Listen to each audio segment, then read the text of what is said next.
What kind of mood are y'all in? Are you in a good mood? Well, the reason I ask is I'm going to play you possibly the saddest song I've ever written, but it won't be the last song. So we're gonna go down, and then we're gonna build back up, and then by the time you leave, you'll be feeling all right.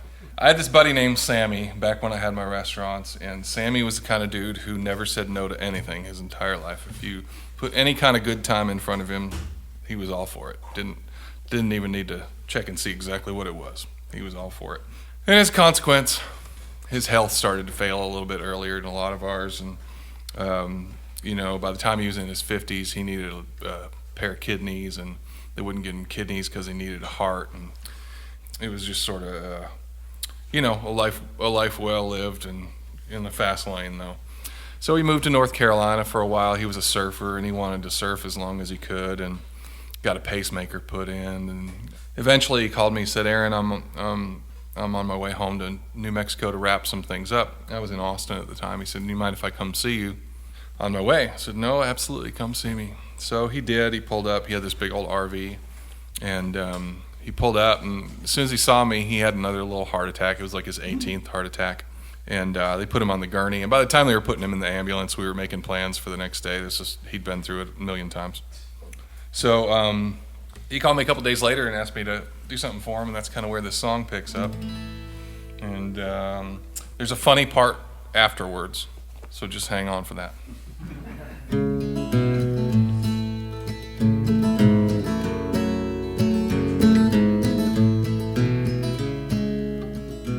He said, "I gotta tell you, brother, I've been in better shape. The doctor said I won't have long to wait. I've known it's coming for me, I all but brought it here. I'm curious, but I am not afraid. I've lived a life of wandering, the rules were not for me. There wasn't anything I didn't try. And in all my years of traveling, I've made a lot of friends, but you're the one I called here to my side.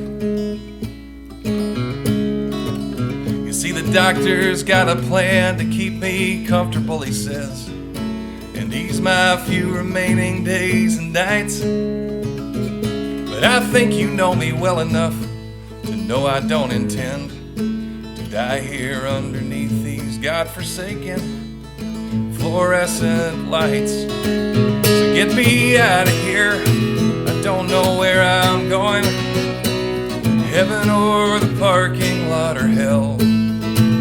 Put me on my way to where I'm going, anywhere but here is just as well.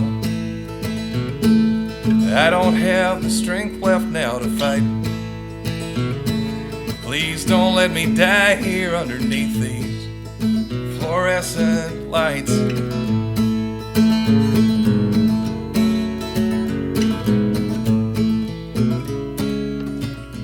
Said, "I hate to have to ask you, but I got no next of kin, at least not that I'm talking to these days.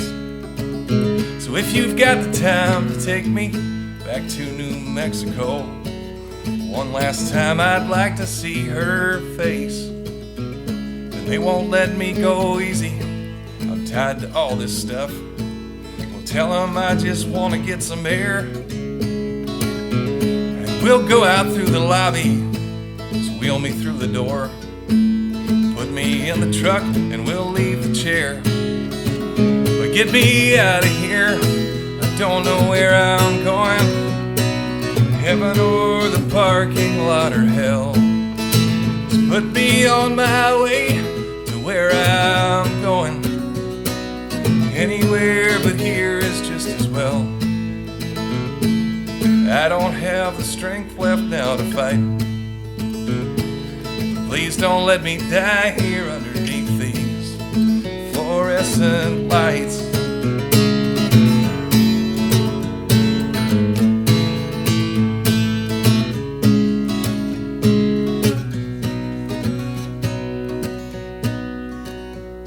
So I did just like he asked me, and by the time they knew we'd gone, hit the highway hard and headed west.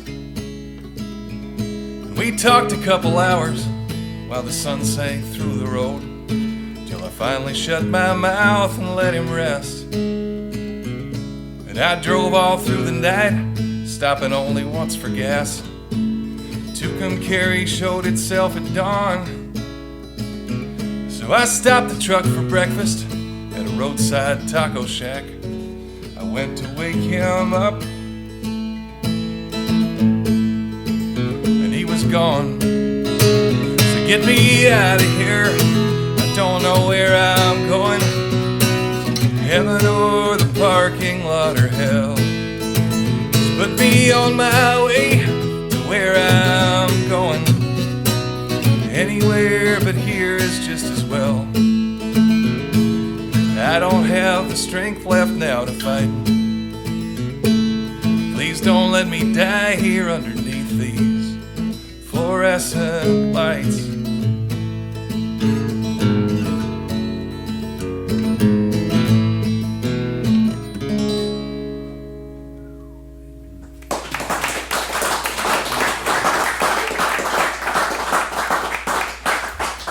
So that's a true story about my buddy Sammy.